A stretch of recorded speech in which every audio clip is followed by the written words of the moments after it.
Around Dodge City and in the territory on West, there's just one way to handle the killers and the spoilers, and that's with a U.S. Marshal and the smell of Gunsmoke.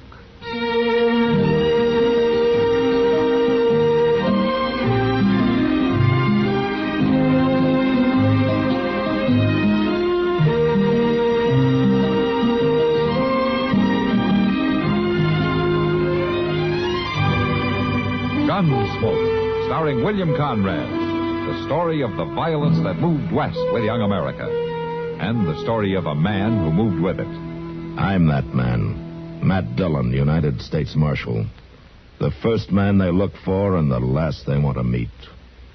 It's a chancy job, and it makes a man watchful and a little lonely.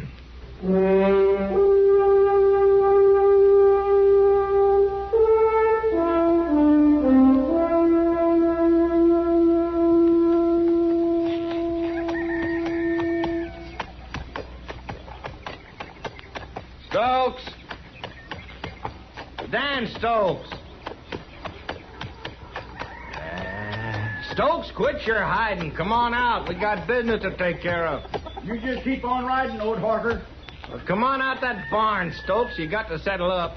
I ain't doing no business with you, Oak. You lost the right to be choosy when that fire burned your feed crop, and you know it.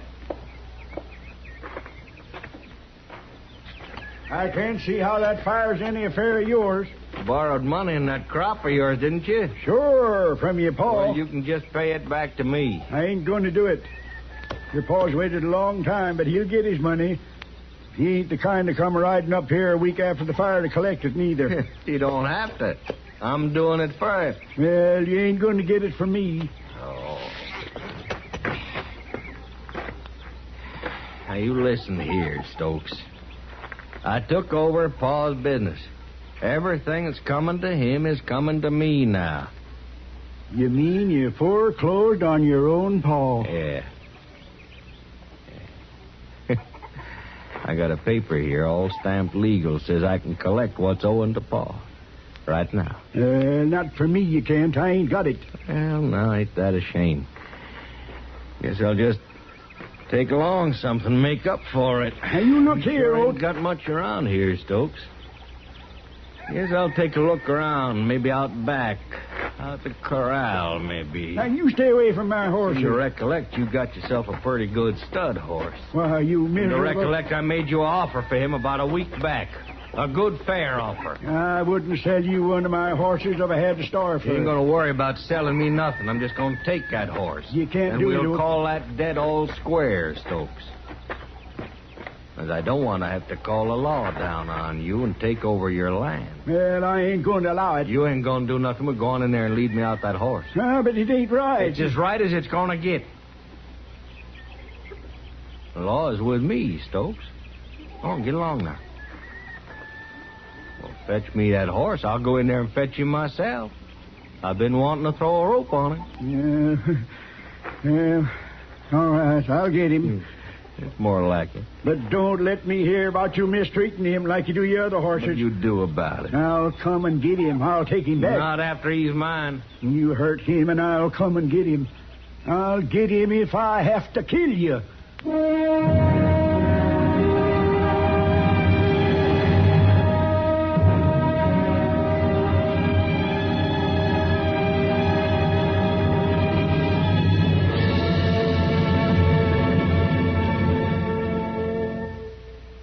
Because Elijah Cuddlestone was what you might call a grassroots politician, his support was constantly in demand. Here's part of his public reply to one such request. I will not climb aboard his bandwagon. I say his bandwagon is one I will never be on. Do you hear? Yeah, I mean, I won't support a man whose policies never have, that is, they have never reflected the will of the people. Well, Elijah laid it right on the line, didn't he? The phrase on or aboard the bandwagon that he used had a political origin that was literal.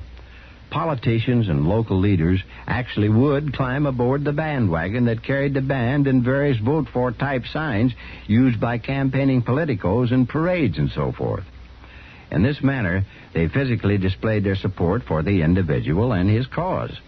Even though the band, the wagon, and the practice were long familiar to pre-election politics in America, the phrase dates only from around the turn of the century.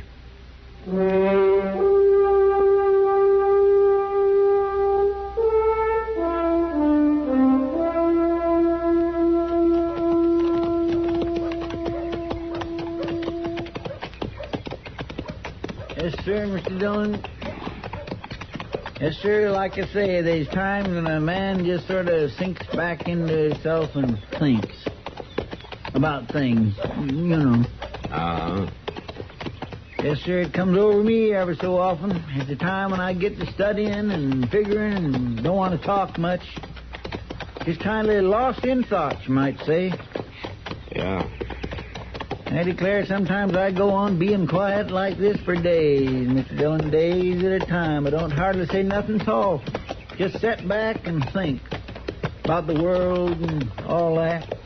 Don't hardly talk at all. You ever get that way, Mr. Dillon? Not talking? Guess you didn't hear me, Mr. Dillon. I asked you a question. I say, do you ever get that way? I'm sorry, Chester. I guess I was just sunk back in myself, thinking and not talking. Well, now, you see, that's what happens to me, too. I get it. Well, somebody's sure riding up Front Street awful fast, ain't they? Yeah. That's a runaway horse, Chester. Come on, let's catch him.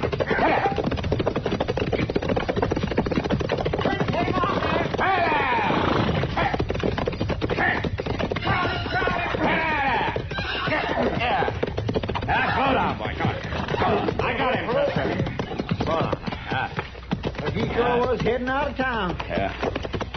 I sure was. Don't worry about selling me nothing. I'm just going to take this. You can't and do it. we'll call that dead all square, Stokes. Because I don't want to have to... Him? Yeah. Them quirt marks go right through his hide. Those aren't quirt marks, Chester. This horse has been bullwhipped. Oh, now, who would do a thing like that? I don't know, but I'm sure going to find out. Come on, let's take him over to the livery stable. Yes, sir. Come on. Come on, old man. We'll get you patched up good as new. Oh, my.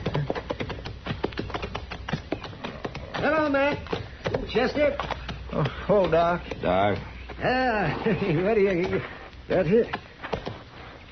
Oh. Somebody did quite a job on that horse. You know who it is? No, Doc, I don't. I just found him running. And whoever it is, I think he'd be ashamed to claim him.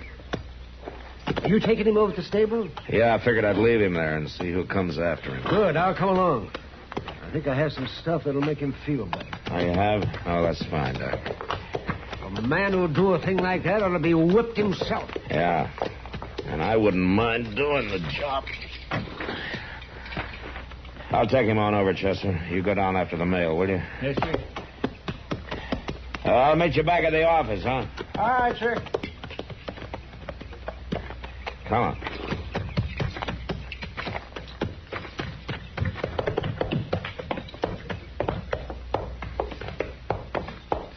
Hello, Marshal.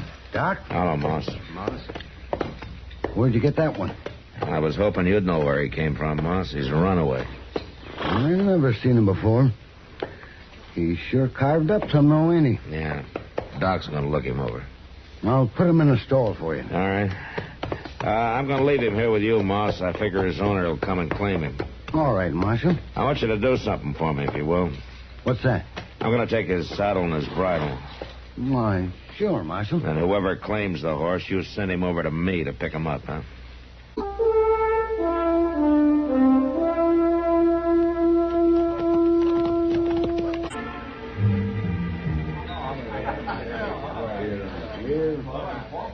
You want another beer, man? No, thanks, Kitty. Besides, at the rate you're selling it tonight, looks like you might run out. The boys are worked up a real good thirst, all right. Now, that doesn't exactly make you mad, does it? No, not as long as they can pay for it. Marshal Dillon. Oh, hello, Dan. Kitty, you know Dan Stokes, Oh, don't you? sure. Hello, Dan. Have a chair. Yeah, thank you, ma'am. You want a beer, Dan? Oh, no thanks, Miss Kitty. Marshal, I got something to ask you. What is it, Dan? I want to know something, Marshal, legal-like. Well, I'll help you if I can. I want to know, can a man come up with a paper in his hand and take your horse? Can he do that, Marshal? Well, that depends, Dan. Did you owe him something? No, not him, Marshal. Not ever him. He just wanted that stud horse. Oh? Well, you better tell me about it. Well, it's that old Harker. I never owed him nothing, but I did owe his paw. He says he took over his paw's business and he come with a paper and took my horse. Had he tried to buy your horse? Yeah, he sure had, but I wouldn't sell. Not to him. Oh, why not? 'Cause he's a mean man, Marshal. A mean man with animals. I don't sell my stock to people like him. Now I'm going to get him back. I'd like to do it legal-like, but I ain't too particular. Yeah. Dan, what did your horse look like? Oh, he was a real good stud horse, Marshal. A big roan with a blaze. I raised him from a foal. No man's going to harm him. Yeah. Well, I'll tell you, Dan, I'll look into it. Now, Harker may be within his rights, but I'll see what I can do. Marshal, you know Oat Harker? You might say that we've had kind of an introduction, yeah. Well, I'd like to stay on the right side of the law, but I don't aim to have that horse hurt, and that's for certain. Well, thanks, Marshal. Goodbye, Miss Kitty. Goodbye, Dan. So long, pal. Matt, was that the horse you told me about? The runaway found this morning? Yeah. Are you going to tell Dan Stokes about it? I'm going to wait and see if Oat Harker shows up to claim him, Kitty.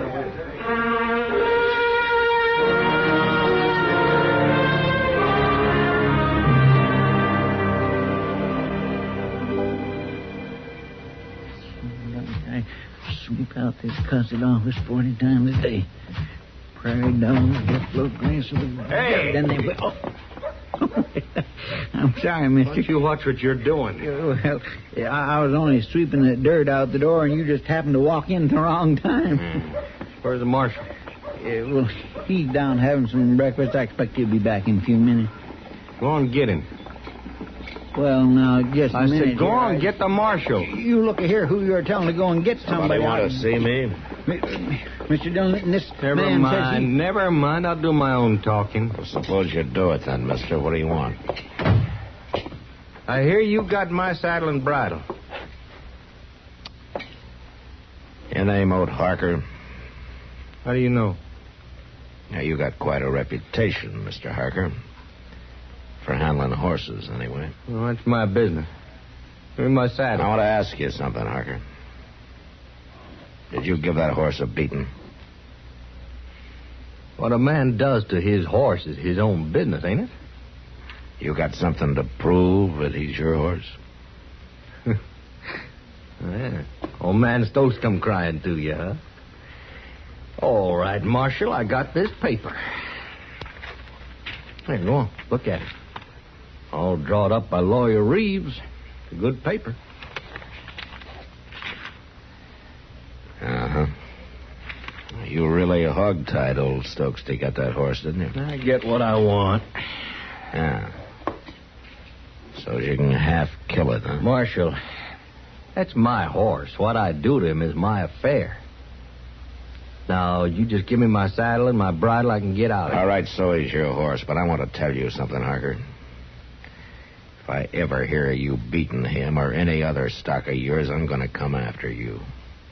You got a law about a man and his horse? I'll find one. Chester, give him his saddle. Yonder it is.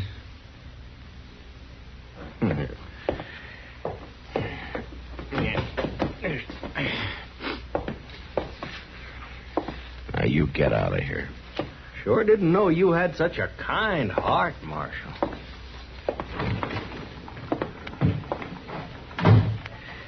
Mr. Dillon, is that horse sure enough his? Well, that's what the paper said, Chester. Oh, morning, Matt.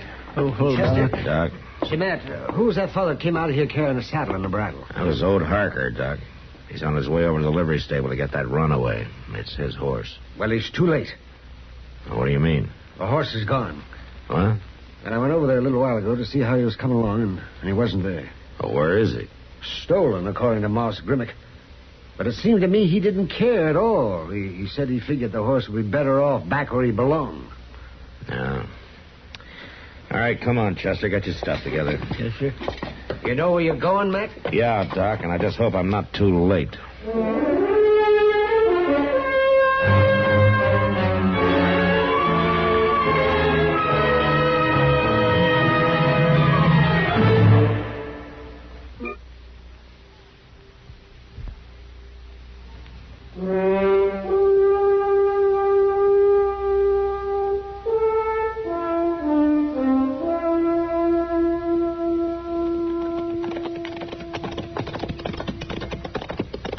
Reckon we'll get there in time, Mr. Dillon? I don't know, Chester. Old Harker had a few minutes on us, and that's all he'd need. Yeah.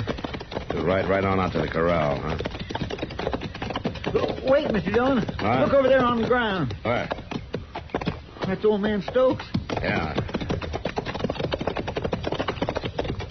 Oh. Dan? He's all beat up, Mr. Dillon. Dan. It's Matt Dillon, Dan. Can you get on your feet? Sure. Here, let me help you. Sure, Marshal. How'd Harker do this to you? Keep him away from my horse, Marshal. He's back there with my horse. You kill that horse, sure. Are you all right? Oh, yes, I'm all right. You go get him, Marshal. Keep him away from my horse. All right, Dan, all right. You just stay here and take it easy, huh? Come on, Chester. Yes, sir.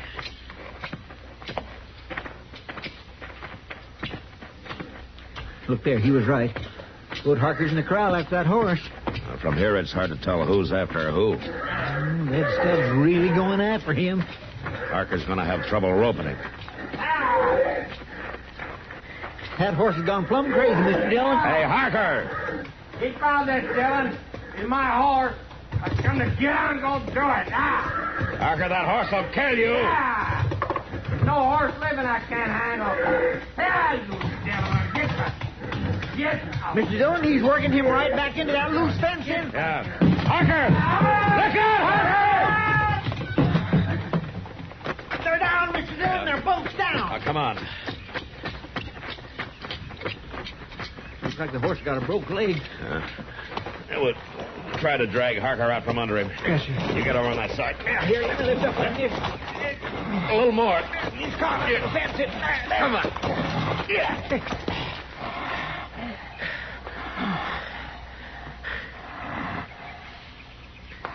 He's dead, Mr. Dillon. Yeah, he sure is. It wouldn't have been much good living the way that horse left him. No, sir. Well, we'll borrow a wagon from Dan and take him back to town. What about the horse? Pretty bad crippled. Yeah. Well, I guess there's only one thing to do. Marshal, wait a minute, Marshal. Wait a minute. What is it, Dan? That horse. Don't shoot him. That horse. Oh, now, Dan, he's got to be put away. He's got a broken leg. You know, you can't leave him like this. But, Marshal, if he's got to be shot, I'll do the shooting. He's still my horse. All right, Dan. Come on, Chester.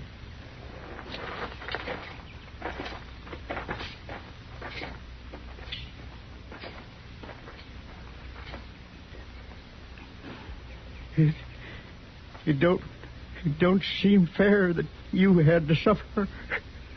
I'm awful sorry, boy.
Produced and directed by Norman Macdonnell, stars William Conrad as Matt Dillon, U.S. Marshal. The music was composed and conducted by Rex Corey.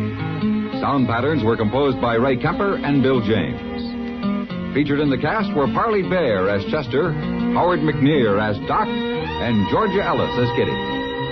George Walsh speaking. Join us again next week for another story of the western frontier of America in the 1870s on Gunsmoke. This is the United States Armed Forces Radio and Television Service.